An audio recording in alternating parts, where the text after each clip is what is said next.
Et coucou, on se retrouve pour la réalisation du dessus du pied du chausson Léon. Donc, comme indiqué sur le modèle, tu vas commencer par faire, alors tu ne coupes surtout pas ton fil, et tu commences par faire glisser les mailles du début du rang. Alors ça dépend de la taille que tu fais. Là, je suis sur la taille 0,3 mois, donc ça va faire 12 mailles. Tu les fais glisser sur une aiguille 3,5. Tu vas ne pas t'en occuper pendant un petit moment. Tu prends un autre fil, donc idéalement celui dont tu t'es déjà servi pour l'épisode du coulisseau, et là tu vas tricoter 12 mailles. Alors ça, quelles que soient les tailles, c'est toujours 12 mailles. La première, tu es obligé de la tricoter là, mais après tu prendras bien soin de toujours glisser la première maille de chacun de tes rangs, que ce soit sur l'endroit ou sur l'envers. Donc là, 12 mailles.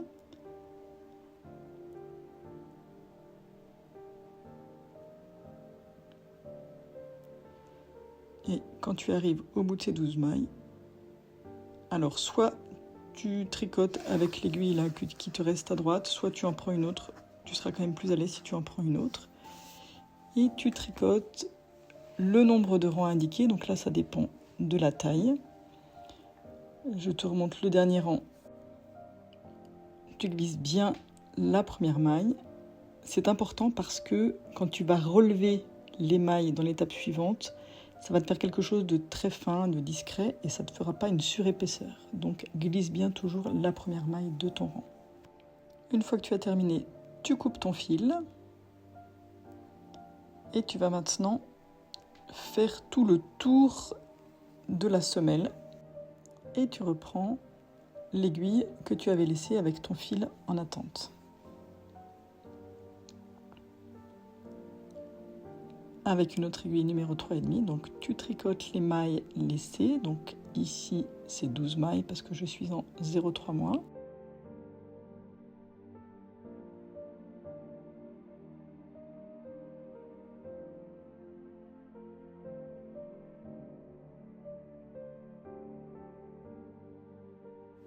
Et là, tu vas commencer à relever les mailles sur la bordure du dessus du chausson que tu viens de tricoter. Alors c'est important, tu vas piquer à chaque fois que ton aiguille entre les deux petites côtes de mailles, tu vois, sur la partie qui fait un petit peu jersey, c'est-à-dire des petits V. Tu vas piquer ton aiguille entre l'avant-dernier et le dernier petit V. Donc toujours au même endroit. Tu repères ton petit V avant-dernier qui est au-dessus de l'avant-dernière maille, et tu piques ton aiguille entre celui-ci et celui de la bordure. Voilà, j'espère que tu vois bien. Je peux rapprocher encore un petit peu. Voilà, c'est vraiment important que tu piques toujours au même endroit. C'est pas du tout laissé au hasard. Le nombre de mailles que tu dois relever correspond exactement à ces petits intervalles de points en V. Donc ici, sur la taille 0,3 mois, j'ai tricoté sur 20 rangs, donc j'ai 10 intervalles. Donc je relève 10 mailles.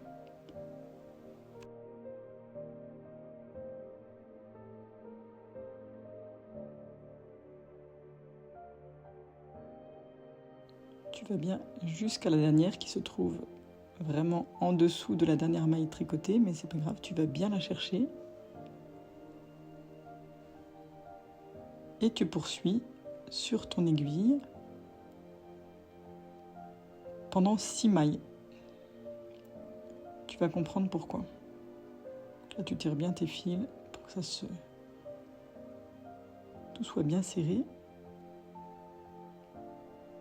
Et au bout de 6 mailles, tu changes d'aiguille parce qu'en fait, vu la forme de ton ouvrage, il est trop contraint pour que tu puisses tout tenir sur une seule aiguille droite. Voilà, donc tu changes d'aiguille et tu tricotes les 6 mailles qui restent du dessus du chausson.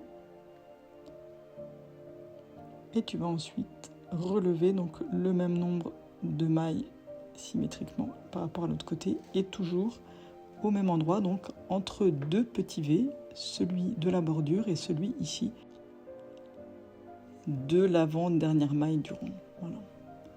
Donc pareil, tu vois, mais alors on voit presque mieux de ce côté-là. Le petit V de la bordure et le petit V de la deuxième maille, ou de l'avant-dernière, ça dépend de quel côté on se place. Et donc tu comprends pourquoi il était important de bien faire ta maille glissée en début de rang.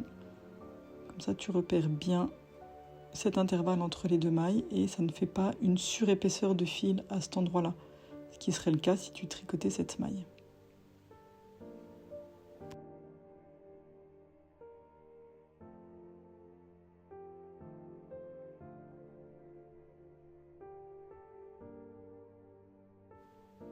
Encore une maille. Et puis tu poursuis sur les mailles laissées en attente sur ta dernière aiguille.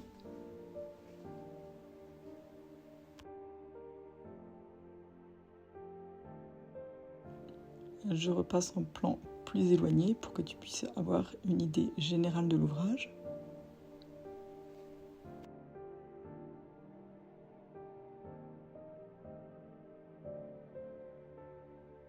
Tu vois bien là que les aiguilles sont à angle aigu et qu'il serait vraiment impossible de tricoter tout sur une seule aiguille.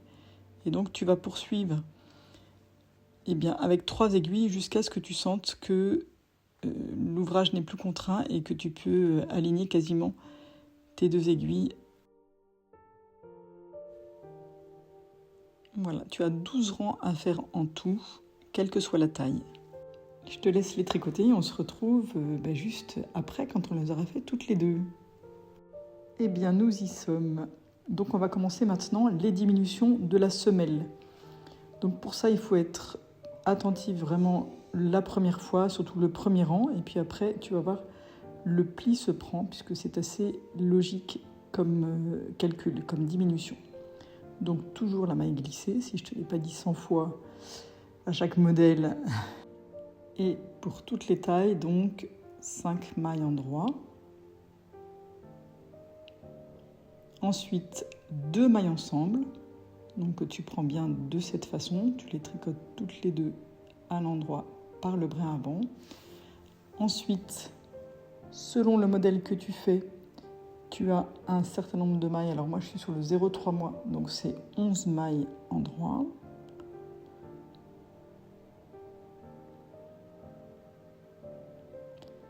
Et ensuite, donc, tu arrives à la double diminution qui se fait donc de cette façon. Tu glisses ensemble, comme pour les tricoter ensemble, 2 mailles, mais voilà, tu les tricotes pas, tu les fais passer sur ton aiguille droite. Tu tricotes la maille suivante et tu rabats les 2 mailles glissées par-dessus la maille tricotée. Voilà, la double diminution, c'est ça. Ça fait quelque chose d'assez joli. Et ça diminue 2 fois plus. Voilà. Ensuite, tu as, pour tous les modèles, 12 mailles qui correspondent en fait aux 12 mailles du dessus du chausson. Et après, donc en symétrie, à nouveau, la double diminution.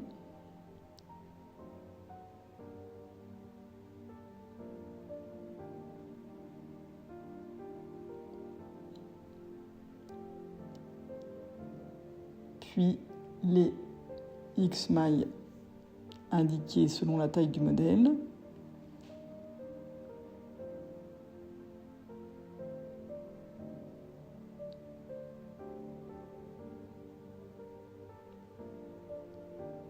Les 2 mailles ensemble et les 6 dernières mailles en droit.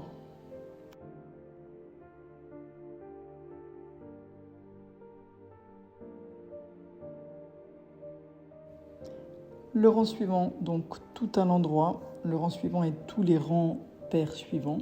Voilà, tu ne fais les diminutions que sur les rangs impairs.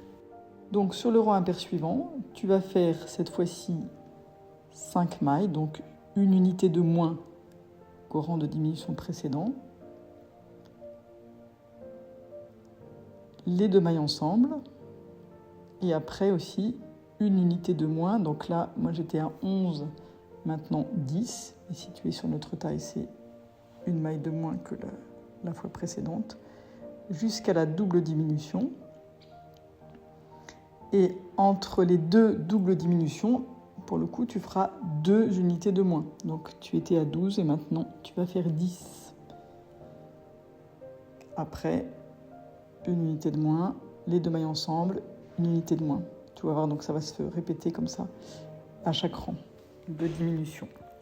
Voilà, une fois que tu as compris le principe et si tu n'es pas interrompu par un événement extérieur, normalement, tu peux enchaîner tout ça. Moi, j'aime bien cette étape-là de l'ouvrage où la forme du pied se dessine vraiment sous tes yeux. Voilà, et je te retrouve après le dernier rang de diminution et on va faire ensemble le dernier rang pair. Nous y voilà. Donc tu as maintenant fait toutes les diminutions du pied. Tu te retrouves alors ici en taille 0,3 mois avec 20 mailles. Mais sinon, tu prends le nombre de mailles indiqué dans le modèle. Et donc tu vas voir, tu vas tricoter la moitié de ce rang A sur une aiguille et l'autre moitié sur une autre aiguille pour pouvoir ensuite rabattre plus facilement. Donc là, 10 et 10. Tu prends une autre aiguille et tu termines ton rang sur cette aiguille.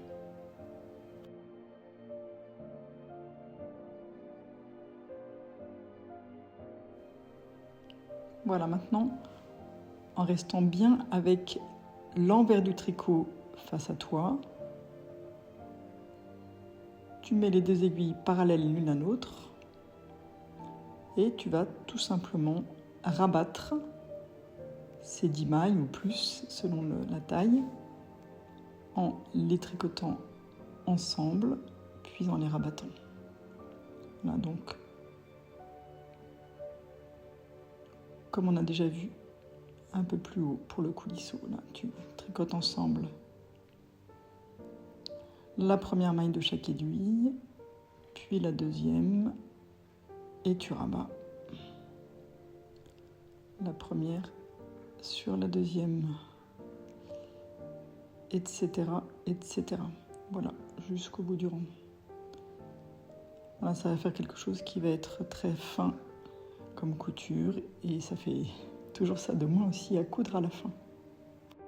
Voilà, j'accélère un tout petit peu et donc tu fais ça jusqu'au bout du rang.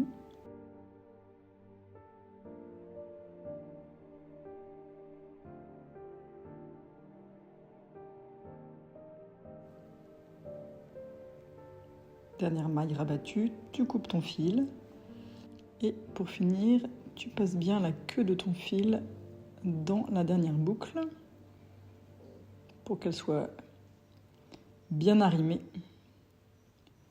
Voilà, et tu tires au maximum la petite boucle un peu disgracieuse qui reste. Tu vas pouvoir la traiter au moment où tu rentreras les fils. Voilà, on se retrouve pour le cordon et puis après les coutures, mais ça ressemble déjà bien à un petit chausson avec le rabat de cette façon. C'est joli, non ?